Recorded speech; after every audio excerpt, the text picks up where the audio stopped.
Hey. Hi, can you guys hear me? Oh, Olivia's doing it remote. Hello. How's it going? Good. Great. So I've got Olivia, Levi, Harmony, and I've got Miss Adrian Smith here. So I'm waiting for Zachary. Thank you. For Zachary, and I think Molly cannot make it, and I think Jacob cannot make it. I'm not sure about Gina. So I'm just going to give people a minute. And Jake DeRoma. You want me to text Gina and see if she's gonna? No, I think it's Jake who's going to come on. It's okay. They should know about it. Let's see here.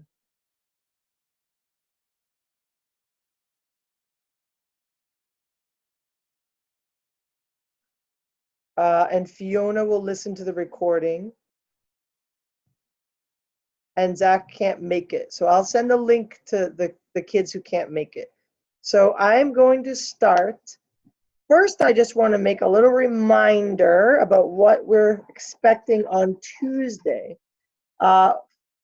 We are going to be studying the judicial branch, which means the Supreme Court, right?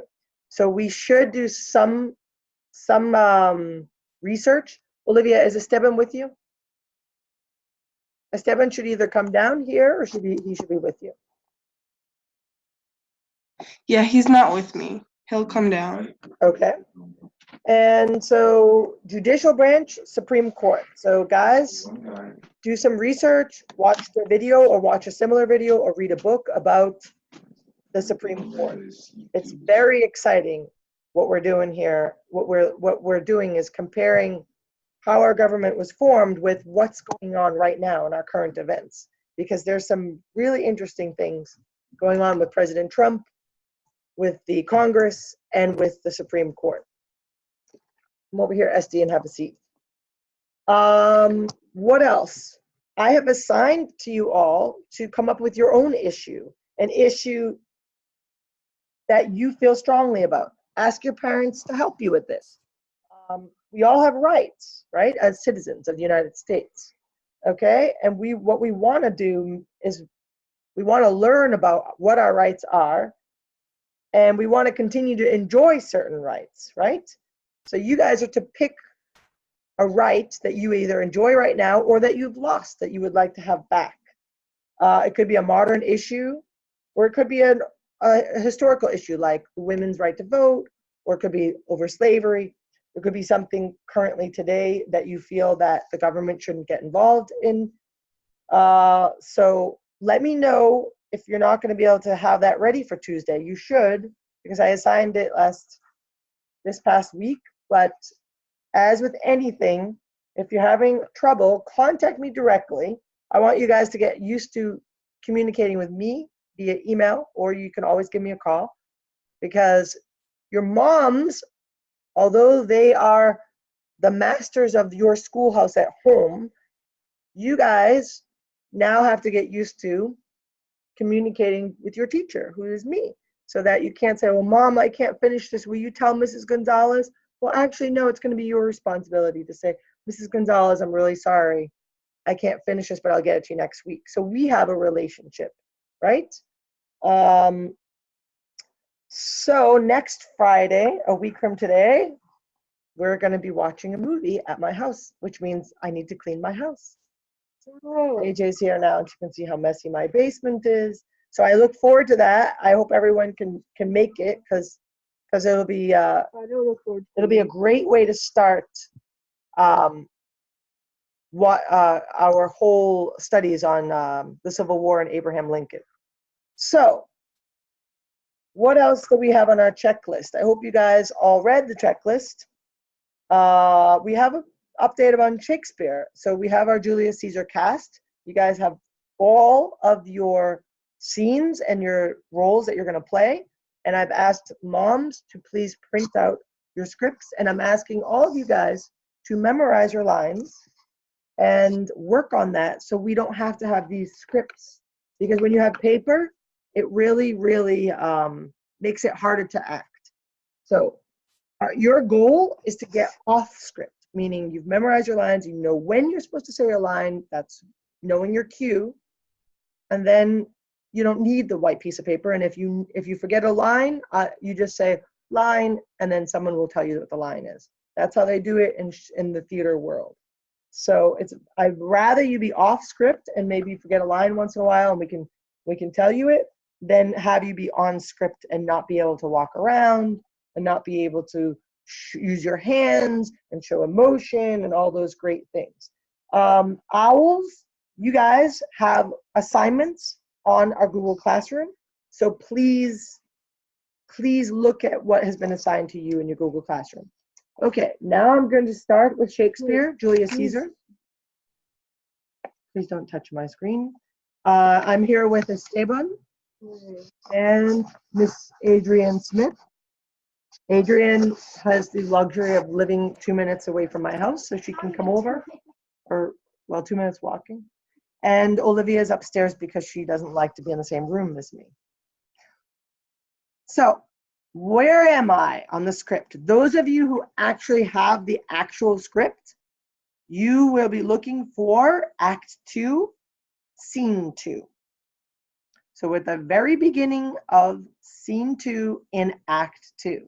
I don't know the page number. Olivia, can you find that and tell us what the page number is? Can you get me some water? Yeah, sure. And I only see half of your face, Olivia. Can you please get me some water, please? We're going to be doing a lot of talking. I don't have a cup. Hurry up. So I'm just waiting. Do you have it, Olivia, the page number? Hold on. It's Act 2, Scene 2.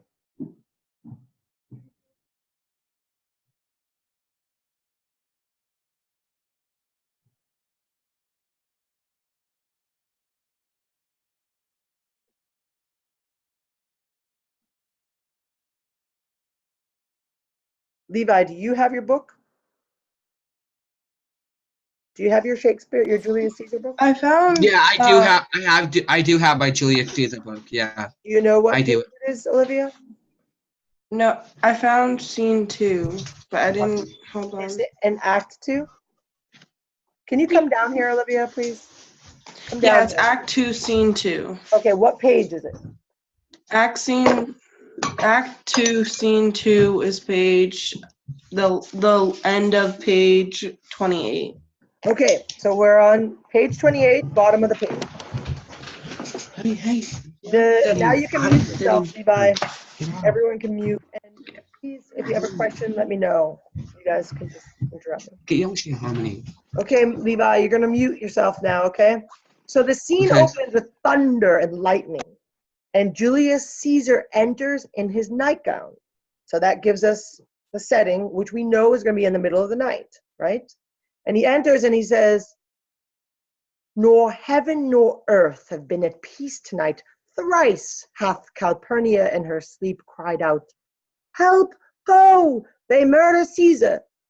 Who's within? Enters a servant. Who's within is like, who's there? So, What page am I on in the comic book? 28 at the bottom. Am I supposed to do? Wait, is that for the comic What page? book? Levi, For the comic book? so we can see your book. Hold up your book so we can see it. Okay. The comic book, Levi, do you have yours? I don't know what page it's on in the comic book. And I honestly, can you go get it? It's probably in my bed. Please. I'm in the middle of a call.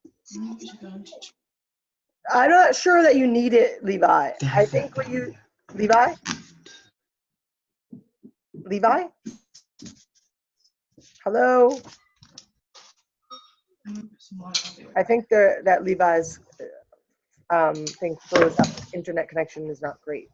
So, for those of you who don't have the actual, Levi, you have the comic version. Don't worry about it. Just listen, because I'm not sure what page. If Esteban can get his, I think right now we're just listening. Can I just listen? Yes. Yes, you can. No, Put yourself on mute. it's not mine. It's not mine. Have a moment.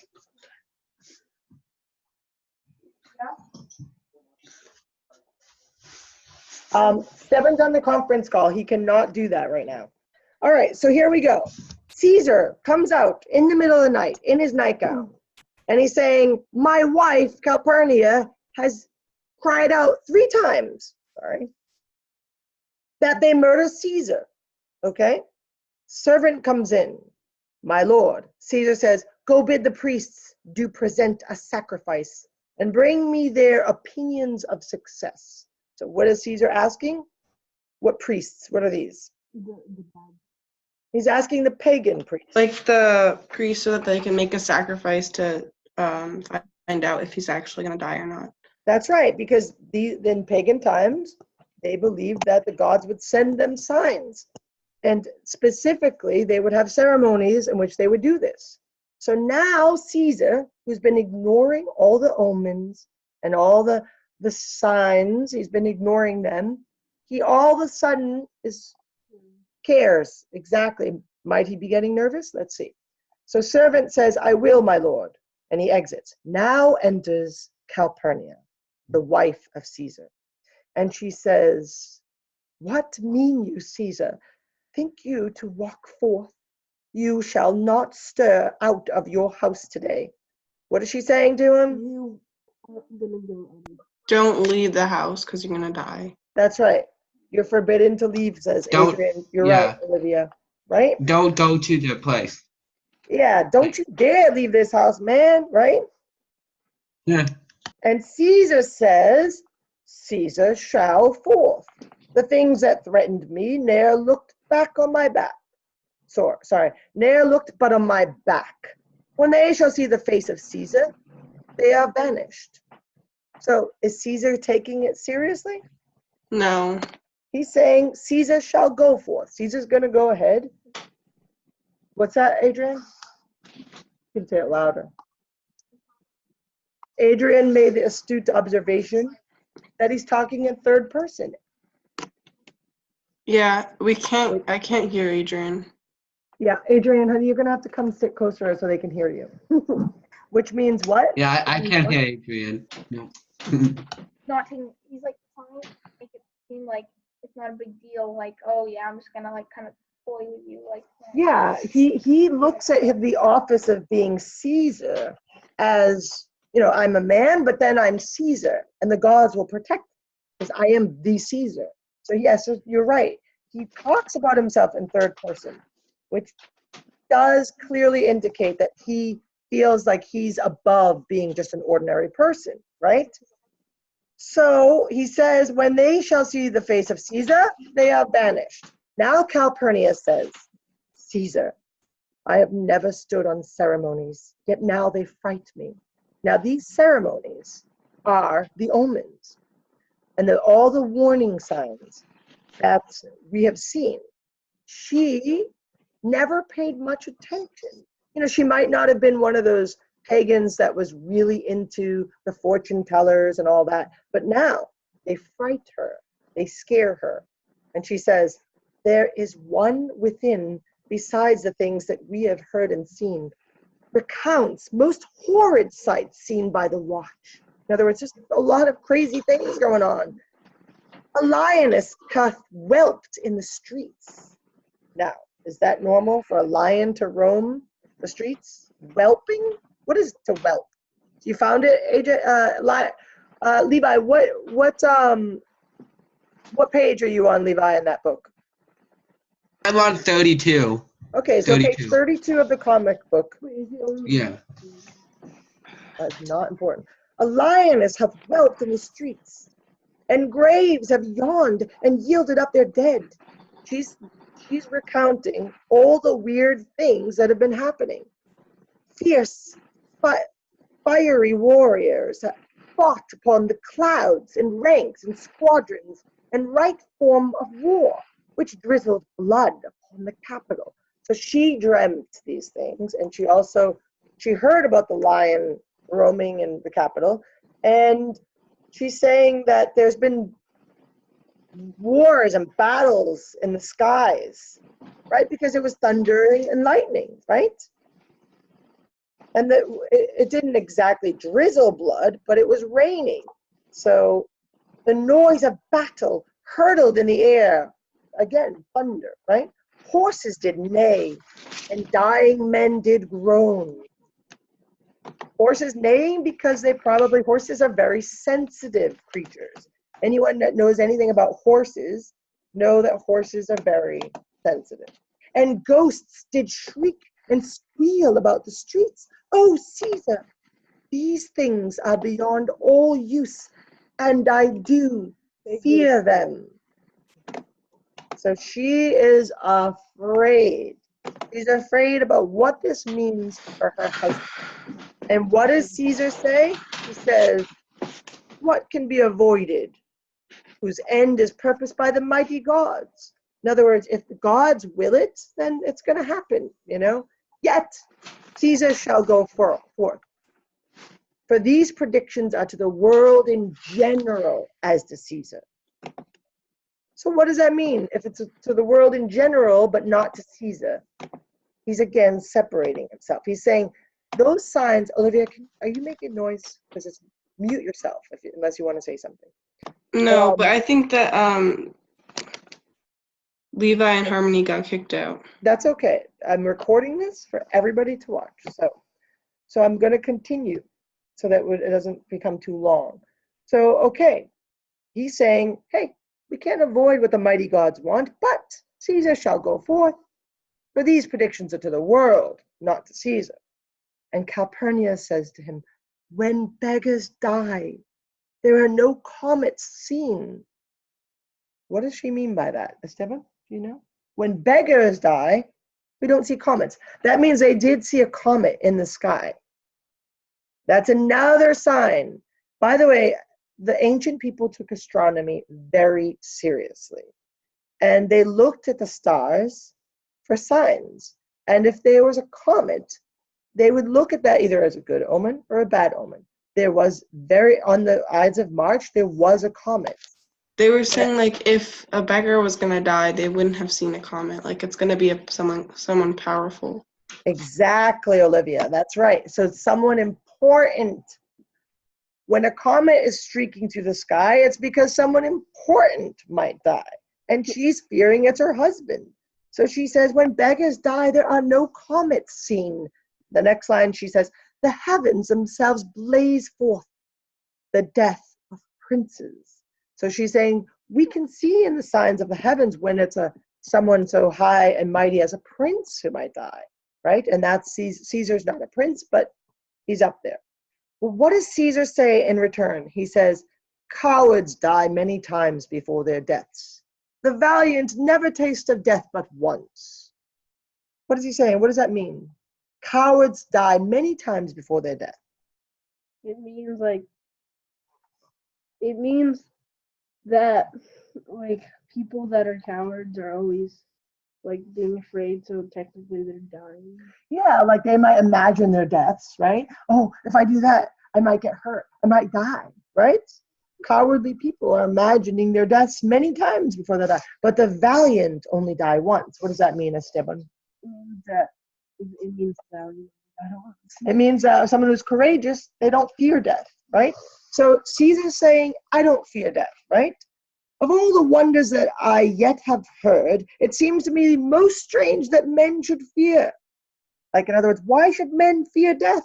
Seeing that death, a necessary end, will come when it will come. What is that? You can't stop death. You can't stop death, it's going to come. Is that?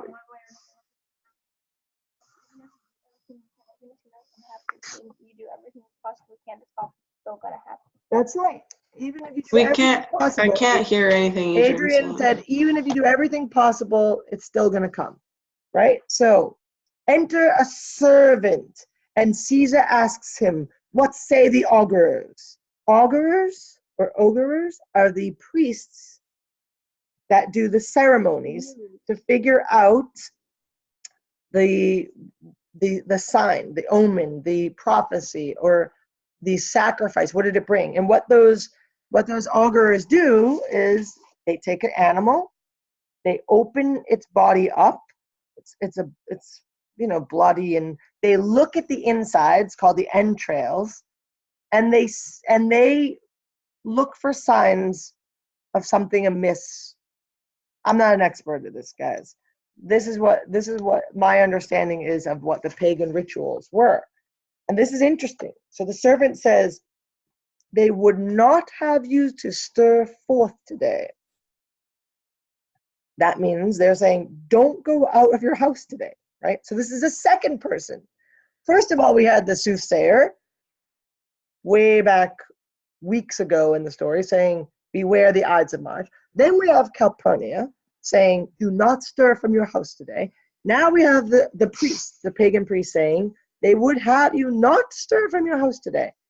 And then the servant continues, plucking the entrails of an offering forth, they could not find a heart within the beast. They found no heart in whatever it is. I don't know what they It looked like a sacrificed. kangaroo. But So by that, because they couldn't find a heart, they took that as a sign. Okay, so Caesar says, he turns this to his advantage. He says, the gods do this in shame of cowardice. Caesar should be a beast without a heart. If he should stay at home today for fear, what does that mean? he just like So you gotta say it louder.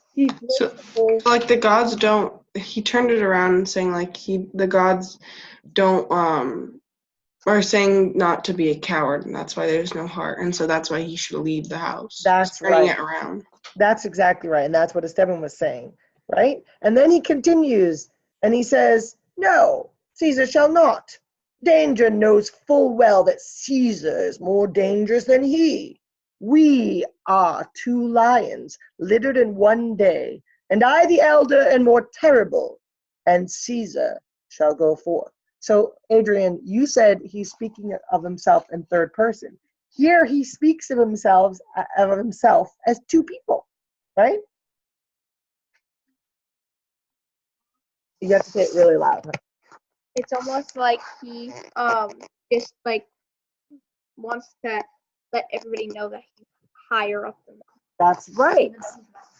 That's right. So we've had some compassion in this group about Caesar, but here we're seeing that he's got he has an ego, and he's almost disillusioned in his, what is it called when you think that you're unconquerable, that you're, he thinks that, the word escapes me right now, but he thinks of himself as, the word will come to me later, unconquerable. So here says Calpurnia now, and you guys tell me at the end of the call, what do you think of Calpurnia? She says, alas, my lord, your wisdom is consumed in confidence. You're overconfident, right? You're too confident to see the truth. Do not go forth today. Call it my fear that keeps you in the house and not your own. In other words, blame it on me. We'll send Mark Antony to the Senate House, and he shall say, you are not well today. Wait, Mom, what's the word you were thinking of? Hold on. Narcissism? No, he does sound narcissistic, yes. The word I was thinking of is invincible. When he thinks, which means unconquerable, comes from the same. Narcissistic is when your ego is so big, you can't even see another person's perspective. You can't even imagine how people perceive you. I think that's but the best way I can describe it right now. Mm-hmm. She says, hey, we'll tell them you're sick. We'll tell them you're not well. We'll make up excuses. This is very wifely, right? This is a dutiful, loyal wife. And she says to him, let me upon my knee prevail in this. And she kneels. She's begging him to stay home. Caesar says this, Mark Antony shall say I'm not well, and for thy humor, I will stay home. And he lifts her up. He's like saying, okay, I love my wife. We'll do what you say. For my humor is like for your mood, because you've got this bee in your bonnet. That's fine. And basically, he wants to placate. He wants to console. He wants to comfort his wife, right? And now enters Decius.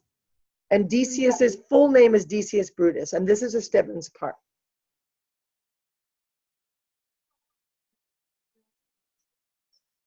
I think it's just the way it is. I don't think there's any real.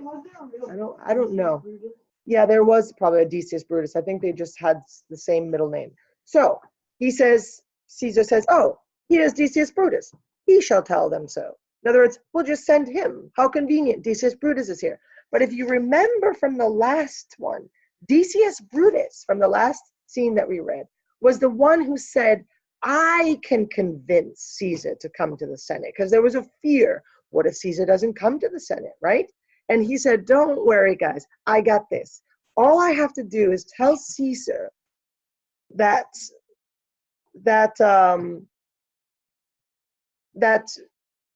people will flatter him and that he would never be flattered. In other words, he wouldn't be tricked by people. And then Caesar gets puffed up and proudful about how he doesn't get flattered. So basically, Decius Brutus is saying, I flatter Caesar, and he gets puffed up. I can control him, even by telling him, oh, you're not affected by flatterer, Caesar. He's flattering him when he says that.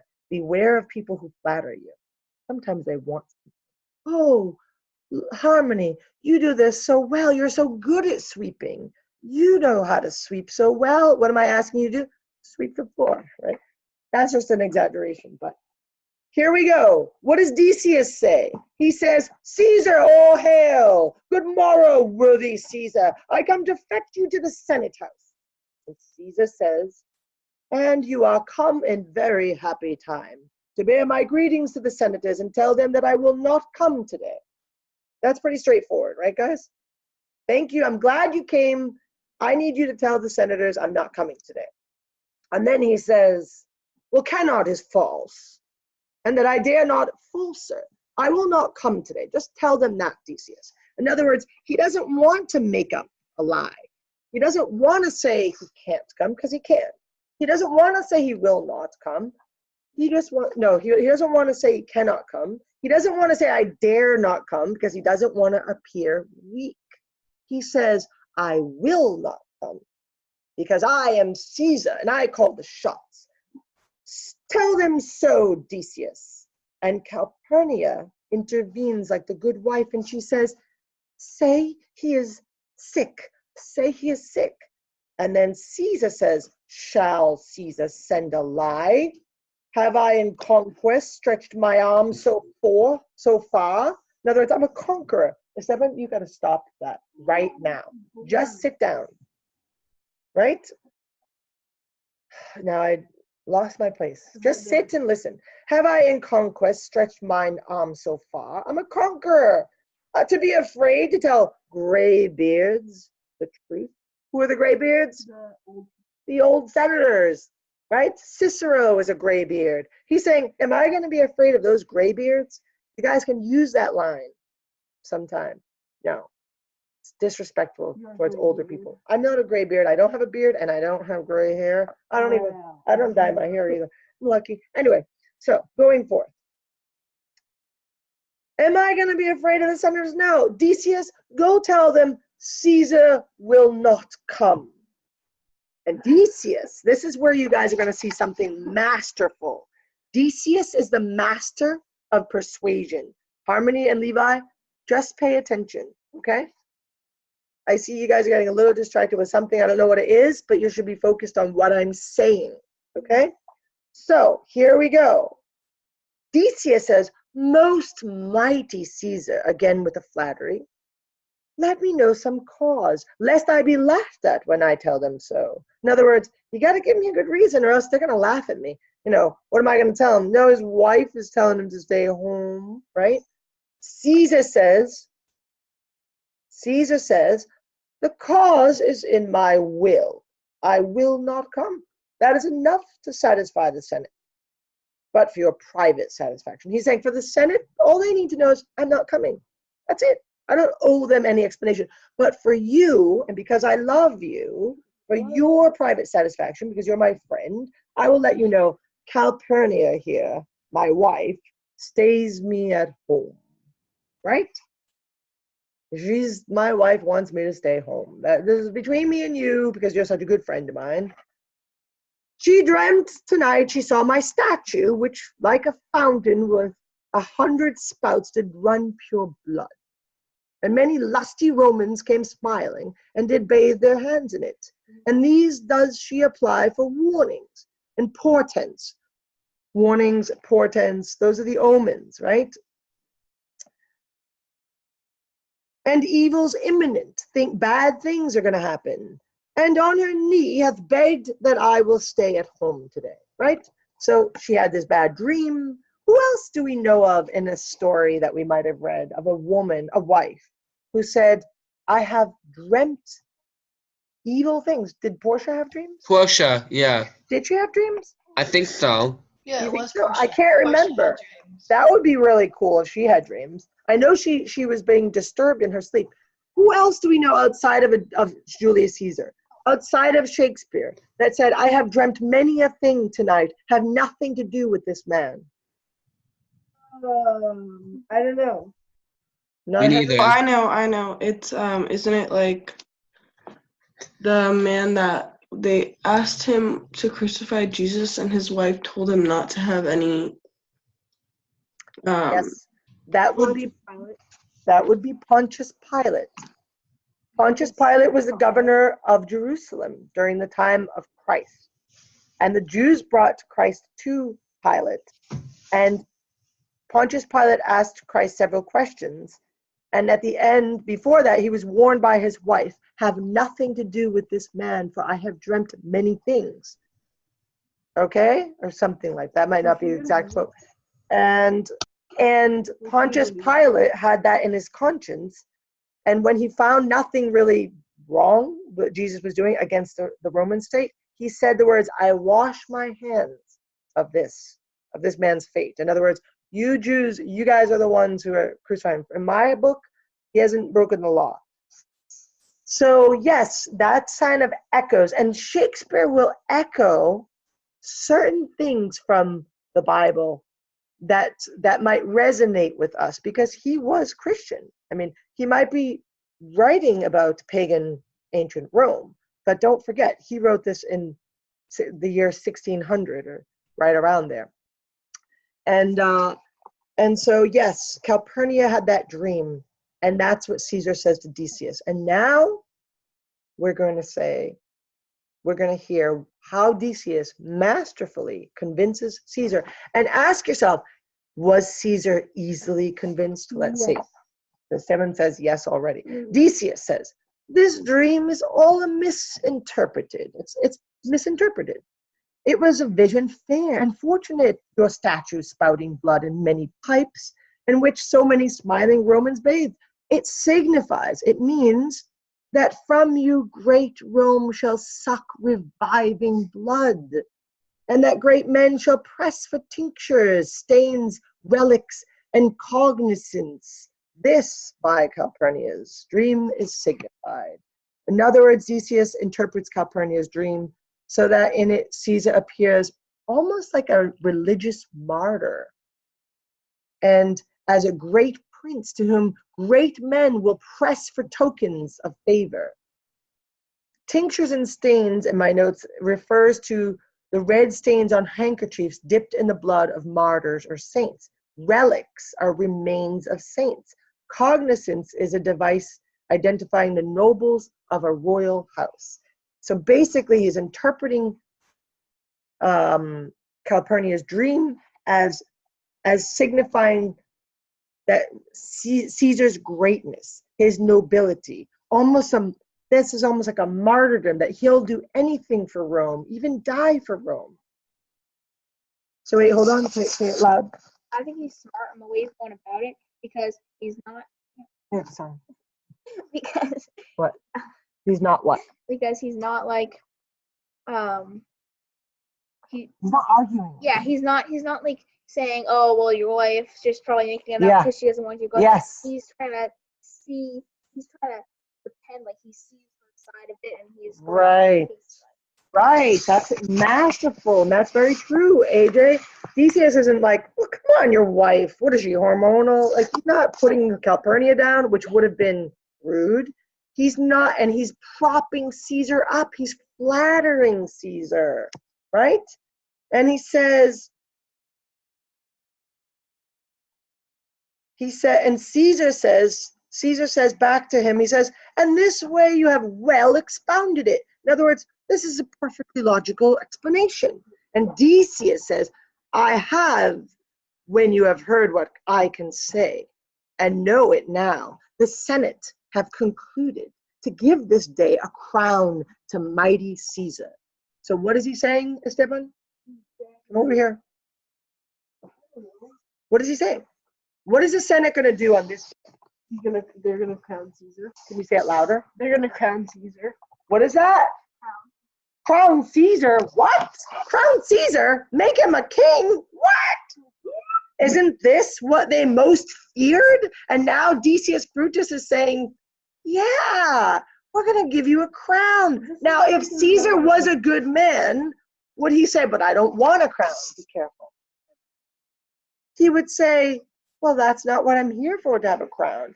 But instead, ooh, a crown, say what? Now, this is what happens, right?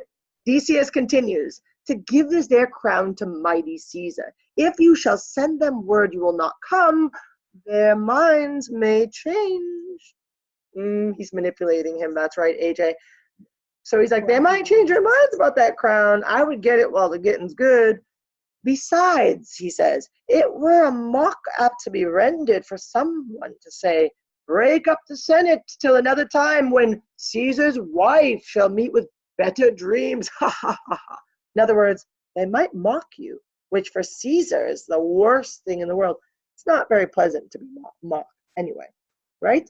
And they might say, if Caesar hide himself, shall they not whisper, no, Caesar is afraid. And we all know that Caesar doesn't want to be looked at as weak or afraid, right?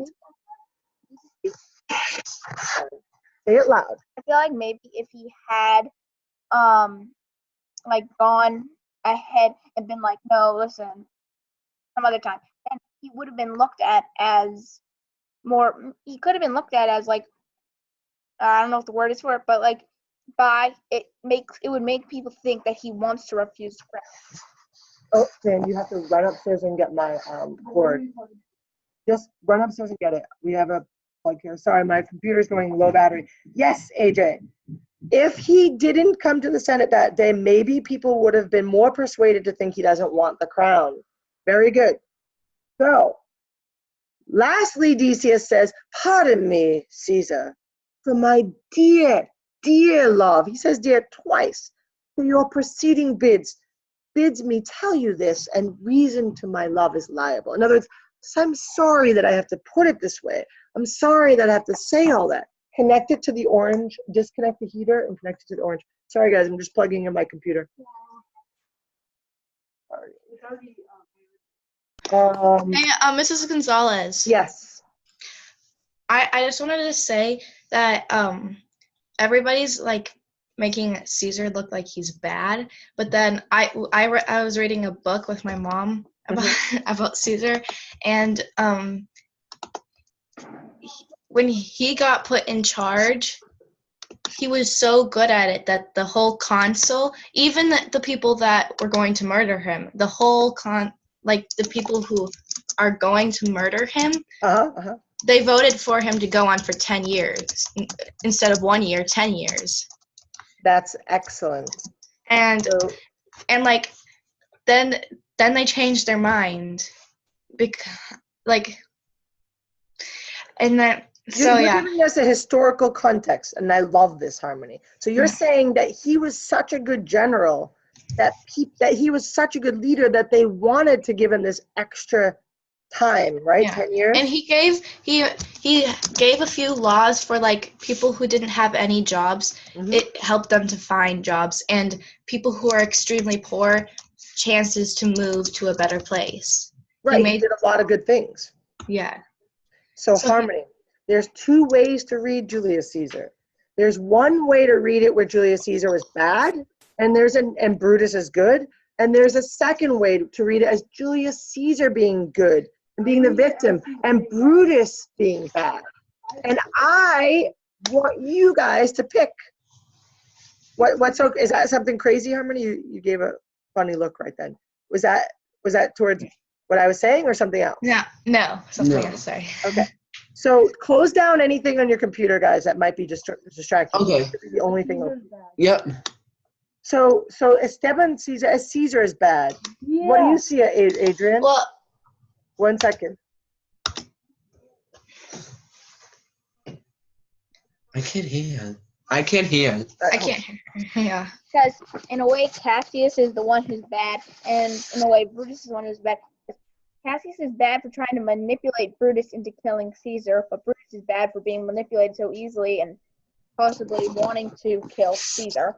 And Yeah. Caesar's bad for manipulating everybody into thinking that he doesn't want the crown when really he does want the crown, and he's just trying to act like he doesn't.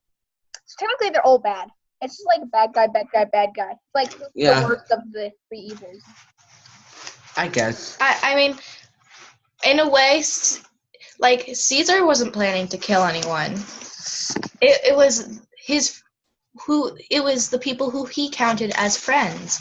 Like, would you kill your friend because you had a disagreement? Yes. I think that's a great point, Harmony. I think it's a great point. No, man. Why is this happening to my computer? Because you're charging. Especially a friend who you said you loved. So. What's that, Harmony? Say that again. Especially a friend who you said you loved. That's right. And Like- clearly, Talk about backstabbing. that's right. Exactly. And Caesar clearly trusts Decius. He clearly trusts Brutus, right? So it's really hard for me to feel bad for Brutus or Cassius. To me, it's really hard. Yeah. Yeah, I don't really like. It's really annoying. What? It's like your friend. Exactly. So, very good. I'm glad that you brought that up, Harmony. And it's really interesting when you read the history of Julius Caesar and you know more context, right? Oh my goodness. I think you brought me wrong for this. That was plugged in by quickly. Is this the one that was plugged in by Did you buy a new one? Yes, I did. Is this the one plugged in by the little table where I always sit in the living room? I'm sorry, guys. I'm having technical difficulties. I mean, I was the one on All right. the table. All right. I'm going to continue reading. Okay. So it says, Caesar then comes to the epiphany moment. He says, how foolish do your fears seem now, Calpurnia? Yeah, Calpurnia. You know, come on, you're making me look bad. Now everything you say sounds so foolish. So Decius not only convinces him to go to the Senate, but he's now convinced that his own wife is foolish. This wife who loves him and just wants his safety, right? So he says, Caesar continues, I am ashamed I did yield to them. I'm ashamed of myself for listening to them. Give me my robe, for I will go. And the next scene is scene 2, act 2. No, it's the same thing. So enters now Brutus, Ligarius, Metellus, Casca, Trebonius, Cinna, and Publius. All the conspirators now enter the scene. Okay? And this is important. Where's the old one? It doesn't matter, Tana. I think it's working fine. Okay? So what happens? Caesar says, and now look, here's Publius to come to fetch me. And Publius says to Caesar, good morrow, Caesar. So I guess all these guys are checking up that Decius did the work that he was supposed to do. And that work obviously was to convince Caesar to come to the Senate. So Publius says, good morrow, which is another way to say good morning. And Caesar says, welcome, Publius. What, Brutus? Are you stirred so early too? Oh, Brutus, you're coming here too? Oh, nice. And look, Casca and Caius Ligarius. Oh, now Caius Ligarius was an enemy of Caesar's because he was aligned with Pompey. So he says, and he knows that Caius Ligarius holds a grudge against Caesar. because of those before they were enemies. So he says, ne'er so much your enemy, as that same plague made you leave. In other words, he's just comparing it to a fever. Esty, this is not working. It's charging. Okay. All right, so I'm going to continue. And Brutus says, Caesar, 'tis struck in 8. It's 8 o'clock. I thank you for your pains and your courtesy. This is what he's saying to Brutus. Thank you. You're reminding me it's 8 o'clock and we need to go. Thank you for being so courteous. Do you think Brutus might have any pangs of guilt out of this? Do you think he might feel bad? Yes, Levi. Right? This is gonna I would. Yeah, I think I definitely would have been guilty because like you're about to commit one of your good friends murder. Exactly. And he's saying nice things to you. Thank you for coming and getting I know, me. like. Okay, I'm gonna go. I'm with you, Harmony. Please don't. Please don't. Okay. Say it loud and come over here and say it loud because I don't want to move my computer because it's. I think that when you were in the moment, you would be Did it again. like, you like before when you were like still mad at like still worked up about like him getting the crown and everything. Mhm. You could be like, yes, we're gonna go murder him and it's gonna be great. And then during it, and then after you're kind of gonna be like, oh well, maybe it's not such a good idea. But then you want so badly to show yourself because now like kind of like once you. I don't know. In other words, you justify yourself in the moment, Yeah. but later you might have remorse. Let's look for that in Brutus too. Let's look and see if later he has remorse. So, but even before he does it, he could have second thoughts. Yes. Let's look for that, Adrian. Let's look for that. So here we are. He says, see, Antony that revels along the nights is notwithstanding up. Look at that. Mark Antony's not up because he's a party guy. He says, he revels long the nights and is not up yet. Good morrow, Antony. So Antony enters late. Caesar attributes that to him being up partying, and now he's there. And Antony says, so to most noble Caesar. Remember, Mark Antony is his friend. Caesar said to the servant, bid them prepare within. I am to blame to be thus waited for. Now Cinna, now Metellus. What, Trebonius, I have an hour's talk in store for you. Remember that you call on me today. Be near me that I may remember you. He's like, all of you gather near to me. I have to talk to you. I have something to tell you, and you be near to me. And what does Trebonius, one of the conspirators, say? He says, Caesar, I will. And then on an aside, this is very interesting. Shakespeare does this on an aside, even though they're on the same stage. You have to be careful to note that the actors can't see each other. Okay, so you're really driving me crazy. Don't come near here. Just stay still. So he says on the side, and so near will I be that your best friend shall wish I had been further. Ooh, like I'll be near to you, Caesar, and then on the side, and your best friend will wish that I had been further. Okay, so Flip it over. I'm having trouble with my cord, guys. And What are you gonna do with size? Just don't touch it anymore. here, put the thing on battery saver so that. Okay, so then Caesar says, good friends, go and taste some wine with me, and we, like friends, will straightway go together. So they were going to feast together, and it was like as if it's the Last Supper, right? It's as if it's the Last Supper, because remember, Christ was also betrayed. Christ also was murdered and betrayed by one of his own, right? So Brutus now, on an aside, he says this.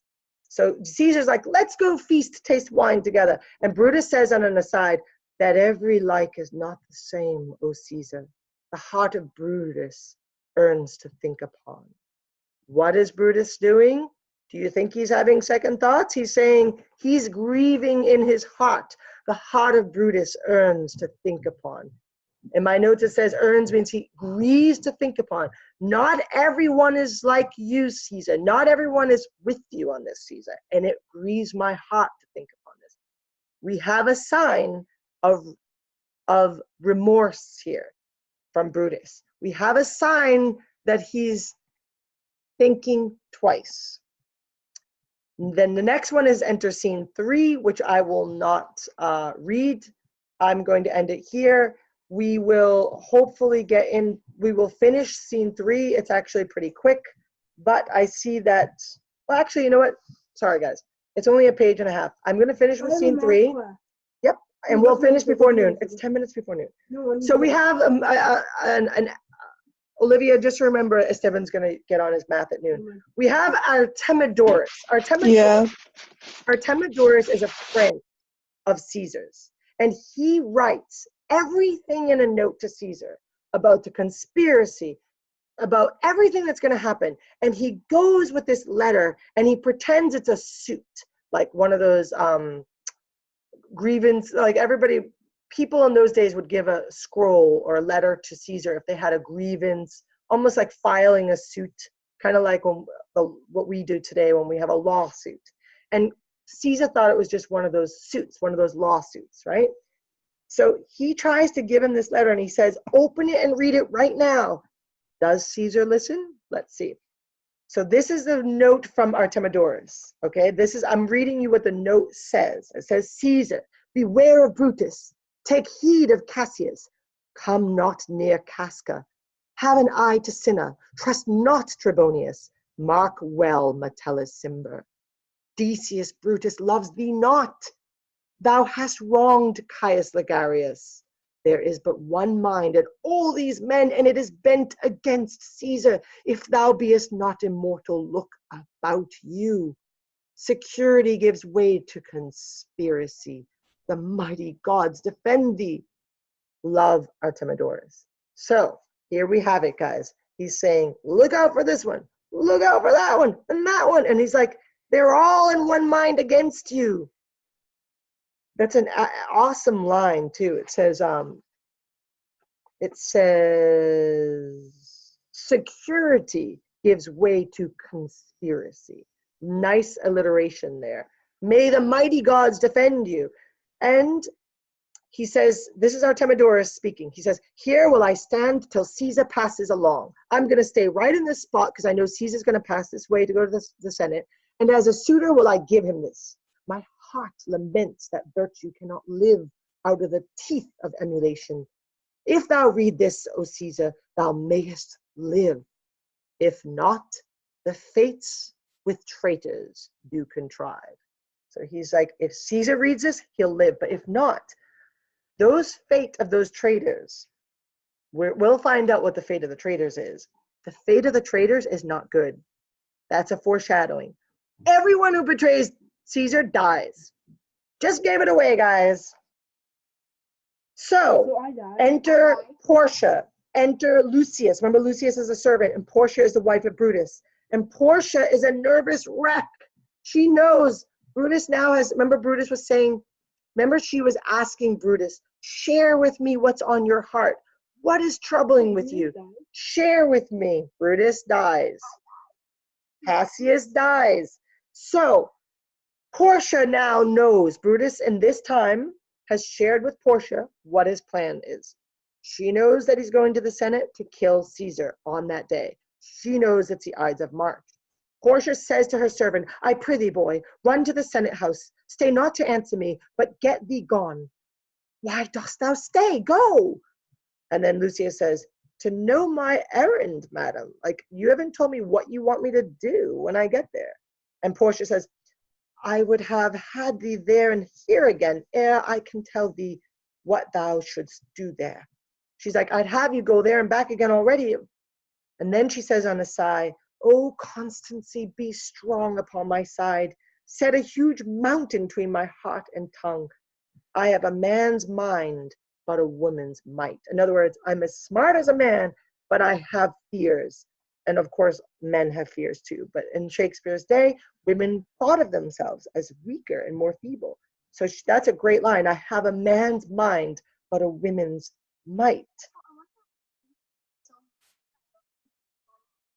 People thought of women as weaker, and therefore women thought of themselves as weaker. And then I have 6 minutes left. how hard it is for women to keep counsel. Art thou here yet? So she's talking about that, how hard it is for a woman, right, to observe, to be secretive. To observe counsel means to, when someone tells you something, to keep it secret.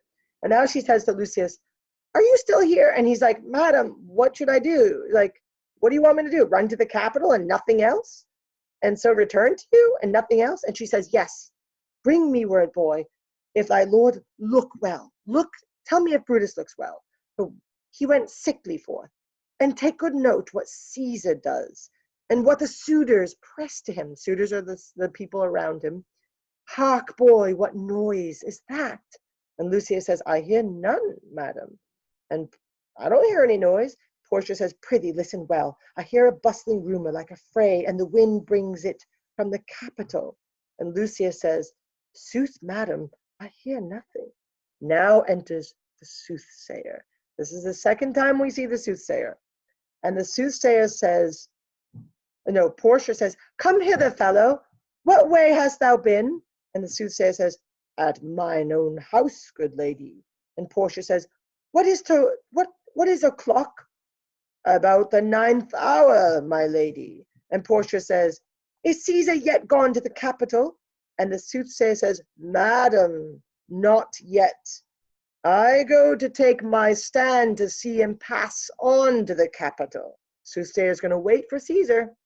It's going to take his place and wait, just like Artemidorus is going to wait to give him the letter. Portia says, thou hast some suit to Caesar, hast thou not? You have some kind of grievance? You have some kind of lawsuit or suit? And the soothsayer says, that I have, lady. If it will please Caesar to be so good to Caesar as to hear me, I shall beseech him to befriend himself. In other words, he wants Caesar to be good to himself, to befriend himself. And by listening to the soothsayer, Caesar would be helping himself. Portia says, why knowest thou any harms intended to him? Do you know of any harm intended to him? And the soothsayer says, none that I know will be, much that I fear may chance. Like, I don't know anything for certain, but I know something could happen. Good morrow to you, lady. Here the street is narrow. The throng that follow Caesar at the heels of senators, of praetors, common suitors, will crowd a feeble man almost to death. He's foreshadowing, I'll get me to a place more void, and there speak to great Caesar as he comes along. Shakespeare doesn't add anything by accident here, guys. He's like, it's really crowded here. It almost crowds someone to death. I'm going to go to a place where I can see him and speak to him more privately. And Portia says, I must go in. And then on an aside, she says, ay me, how weak a thing the heart of a woman is. Oh, Brutus, the heavens speed thee in thine enterprise. You know, in other words, I hope it goes well and quick for you. She's worried about her husband. Sure, the boy heard me. She's worried that the boy heard him. Brutus hath a suit. Now she's trying to rationalize what she's saying. Oh, Brutus he has a suit, and I'm just hoping it all goes well. That Caesar might not grant it. I hope he does. And then she says, oh, I grow faint. Run, Lucius, and commend me to my lord. Say to Brutus that I am merry. Come to me again and bring me word what he doth say to thee. The next scene that we are going to read is in Act 3, Scene 1, and this is where Caesar will be marching on his way to the Senate. He will arrive to the Senate, and he will be stabbed 23 times. And that's the next thing that we're going to do in our Shakespeare rehearsal. Learn your lines so that we can get all the way to the stabbing scene. Any questions before we go? Yeah. So should I look at my lines? Do I have any lines? Harmony, you do have lines. You Okay. are Into the Poet, and you have lines in Scene 4 and Scene 6. I think actually only in Scene 6. And in Scene... I have lines. You're in Scenes 1, 4, and 6. It's in our checklist. Yeah, I know. And your mom should print out your lines. I gave her, Okay. I sent her an email that has the file, the PDF file of the whole script. And she should just send out those, you should have all 4 of those scenes. I'm sorry, 3 of those scenes. Scenes 1, 4, and 6, so that you know where you're supposed to be. You're helping the soothsayer. You don't have a lot of lines, but you have a great scene where they kill you. And you're like, but you got the wrong sinner. I'm Sinner the poet, you know? They think of you as Sinner the conspirator. It's an awesome scene. So there are so many cool scenes in this play. It's going to be a lot of fun. But you guys got to know your lines, because if you don't know your lines, you're going to be stuck with a piece of paper, and it's not going to be as fun because we have to have movement on stage. Any other questions? No, I don't think so. Well, actually, what day are we going to your house for the movie? From today, March 29th. And at an afternoon. Yep. Now, Adrian was saying we should probably watch Julius Caesar instead of Abraham Lincoln. Yeah. So I'm going to let you guys vote on it. Okay. Okay. If we watch Julius Caesar, it would be helpful to us too. So I'm going to let you guys decide. I'm open and I'm game to anything you guys want to do. So with that, I bid you adieu. That means goodbye in French. Memorize your lines. Bye. Do your work, and thank you guys. Thank you for listening to this. Bye-bye. Now I have to figure out how do I shut it off. Wait, hold on. Too close. Hold on. End meeting for all. Yeah, click it.